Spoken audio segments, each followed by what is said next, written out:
Well, happy Homebrew Wednesday. I can't remember what number it is now, but it's 100 and something or other. Soon be cider season. Just picked that up. Been sitting in the garden since yesterday. It's already going bloody soft. All sticky as well. With lots of yeast on these, but the rate at which I'm losing them, my cider mashing, apple mashing thing and my press won't get used on my tree by the looks of it, because there won't be any bloody left. Between the environment dropping them off and a certain little Jack Russell starting to scrumpy them off of the tree, we might not have many left. But yes, another week has gone by. Sadly, no brews. I just haven't got the time at the minute. The ball valves still haven't arrived from China. Surprise, surprise. I've got some various bits I'm still waiting to turn up. A couple of other bits I had turn up. One I meant to put in a couple of 3 weeks ago, but the video was already a wee bit too long, so I didn't put it up again. But I got a larger version of my Homebrew Amber Ale sign future bar build, and well, we probably won't have that on tap, but we'll have a clone of a stone on tap. Talking of dogs that thieve apples, he's in the background gobbing off. But I was watching Mark from Dog's Homebrew Wednesday, or his little segment there, about his, I think his fermentation chamber, and doing a little temperature logger based on a Raspberry Pi, which reminded me of something I thought about quite a while ago before I actually built my fermentation fridge. Was having some way, obviously you've got a visual indication by looking at your STC 1000 of what the temperature is at that particular time, but you don't know what it's been doing. So I looked online for a temperature logger or some kind of thing. Found a few that basically had to be plugged into your PC or a laptop, but I did eventually find something that was USB based. Standalone device. Didn't need to be wired into a USB extension lead. Some of them did, but I'll show you it now if it's still. There was this little gizmo.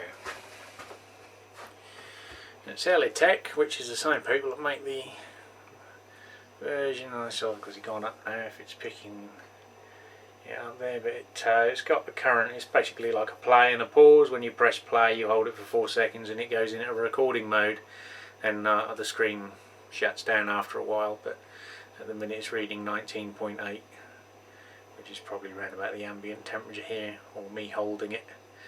But yeah, basically it records the temperature over however long you want to leave it in whatever to record.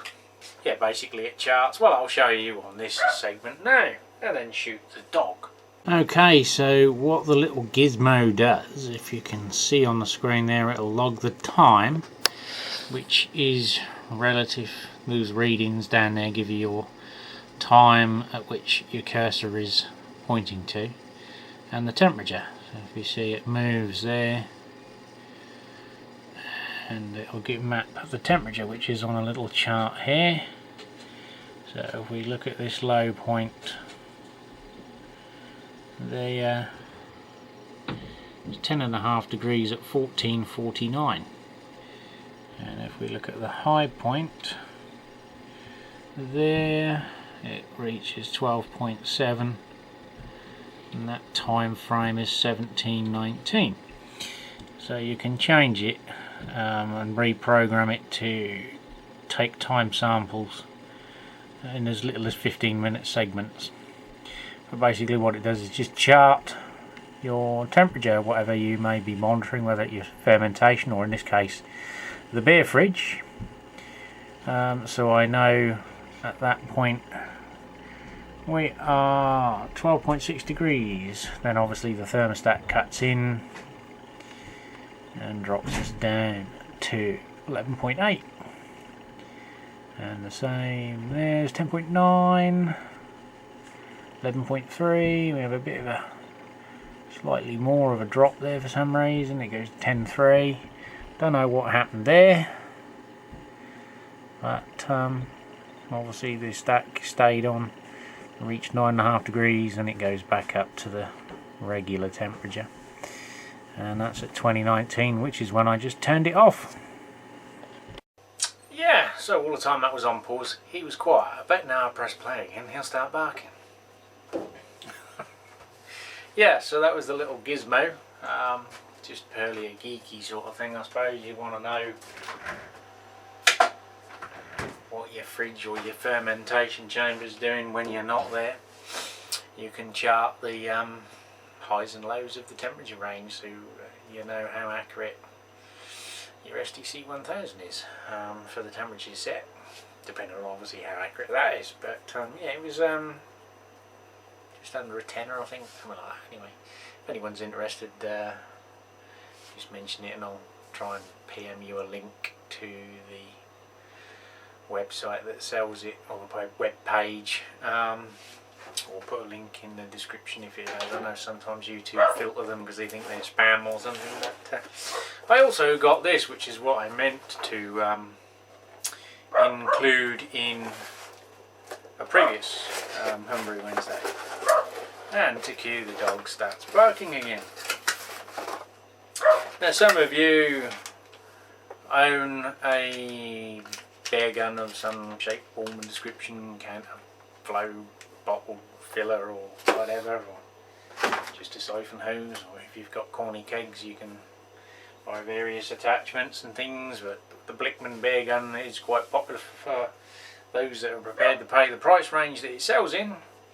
But if you take a Blickman bear gun and you remove the 10 foot of bear hose that comes with it, and you peel the sticker that says Blickman off the little trigger, what you get is this. It's the Chinkman bear gun. You can see, same method of construction, the same little black thing that everyone says they end up losing or whatever, but you can see there, it's quite a fair bit of weight to it. It's not Mickey Mouse by any means. It comes apart the same way. You remove the little, you got the little slot. Don't know whether it's picking it up because on here it looks dark, but yeah, you've got the little edge there that just clips in and retains the spring. The same method for your clip down there. It comes with a coupling, and there's a little adapter there, same as you get on the screw fittings of your corny keg, which basically is put your gas line in, and a spare little rubber seal for the end. And if you want to take it apart, you can even get the little brush, double-ended brush, to clean all the tubing out with. Same little button for the gas. So it doesn't appear, not that I've actually seen the Blickman one in the flesh, but it looks pretty much the same. I've seen them for sale for £65, I've seen them for sale for £35. But if you're me, £22.17 was the current price when I bought it, along with some stainless steel fittings that the guy had as well. But at the minute it is £25 something with free postage, or including the postage. So again, if anyone's interested in a Chinkman bear gun, 25 quid will get you one. You might have to wait 2.5 weeks to get it from China, but yeah, I haven't used it yet. I have bought some extra cake fittings for when I'm ready to use it, and obviously I've got some hose to connect. I thought that was quite a considerable saving. They do sell the hose as an additional item, which I think is about, well, they do it with the hose for $75, or you can buy it when it's in a sale for $25, $35, and the pipe kit is $22. So it actually works out buy the two components separately than it does to buy it as an all-in-one, because they don't discount the all-in-one package. But I thought, why do I need to pay 12 quid for a length of pipe and a corny connector when I've already got the pipe and I've already got the corny kegs connectors coming through.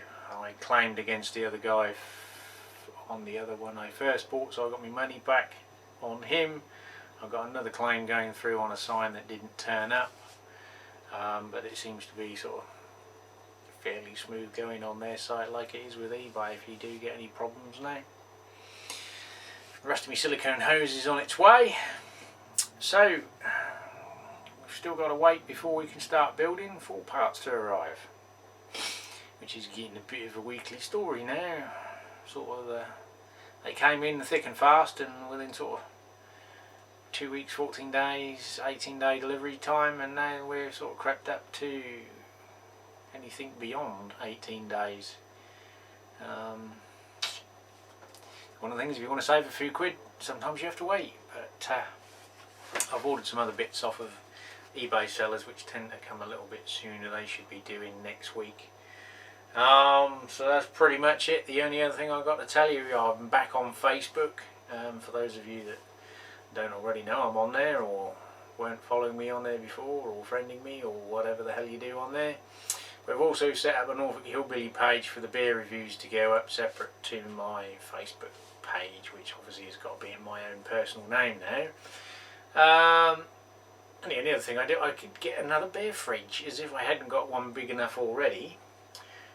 Work were having a shift around in the shop and decided that the big Beck's beer fridge was surplus to requirement, stuck it on a pallet and shoved it in the warehouse, and I got this. So yeah, I just got to borrow the van from work and get it home, and hope it will fit in this space here, which then means I've got to move the bottles along and move the shelving unit back into the beer shed. And I've got a little cupboard here which I've robbed off my son, and well, I done a swap.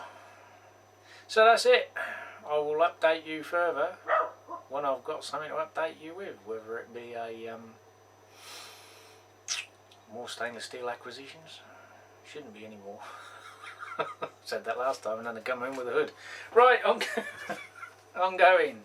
Cheers to all the new subscribers if you've hung in for those last few seconds just to see a video that's not got anything about homebrew apart from buying loads of stuff to do homebrew with. I'm starting to waffle now. Go, go, go.